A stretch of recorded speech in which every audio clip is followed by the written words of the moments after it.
Hi అండి. అందరూ ఎలా ఉన్నారు? నేనైతే చాలా బాగున్నానండి. ఏంటి దోశలు గ్రీన్ కలర్లో ఉన్నాయనుకుంటున్నారా? ఏమని చెప్పమంటారండి. ఇంట్లో వాళ్ళకి ఆకుకూరలు ఇష్టం లేనప్పుడు ఏదో రకంగా వాళ్ళకి ఆకుకూరలు అన్నది పెట్టాలి కదండి. ఎలా అయితే అలా అయిందండి. నా మెదడుకైతే ఒక ఆలోచన అయితే తట్టింది. ఇంట్లో వచ్చేసి పాలకూర అయితే ఉందండి. అలానే పెసర్లు కూడా ఉన్నాయి. ముందు రోజు నైటే నేను గ్లాస్ పెసరపప్పు అయితే నానబెట్టేశాను. నానిన పెసరపప్పునైతే మెత్తగా అయితే గ్రైండ్ చేసుకున్నాను. పాలకూరని ఎప్పుడు డైరెక్ట్గా వేస్తే బాగోదు కదండి, పచ్చిగా ఉంటుంది. అప్పుడు నాకు ఒక ఆలోచన వచ్చింది. అప్పుడు ఏం చేశానంటే పాలకూరని ఇలా ఉడకబెట్టుకున్నాను. ఉడికిన పాలకూరని అయితే మిక్సీ పట్టేశాను మెత్తగా.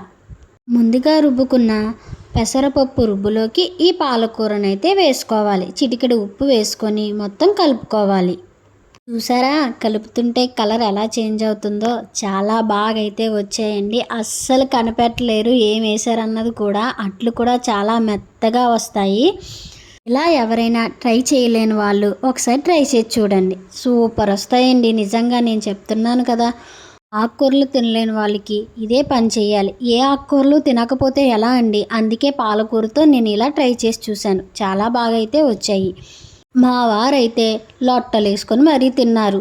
ఏం చేసావు ఈసారి పెసరట్లు చాలా బాగున్నాయి అన్నారు. మా వారికి అయితే తెలియదు కదా ఇందులో పాలకూర వేశానని. నేను ఇలా పాలకూర పెసరపప్పుతో అట్లేయడం ఇది రెండోసారి అండి. ఫస్ట్ సారి వేసినప్పుడు చాలా బాగా వచ్చాయి. అందుకే ఇప్పుడు నేను మీకు చూపిస్తున్నాను. ఈ అట్లకి కాంబినేషన్గా అల్లం చట్నీ కానీ కొబ్బరి చట్నీ కానీ చాలా బాగుంటుంది. వీడియో కానీ నచ్చినట్లయితే లైక్ చేయండి. బాయ్.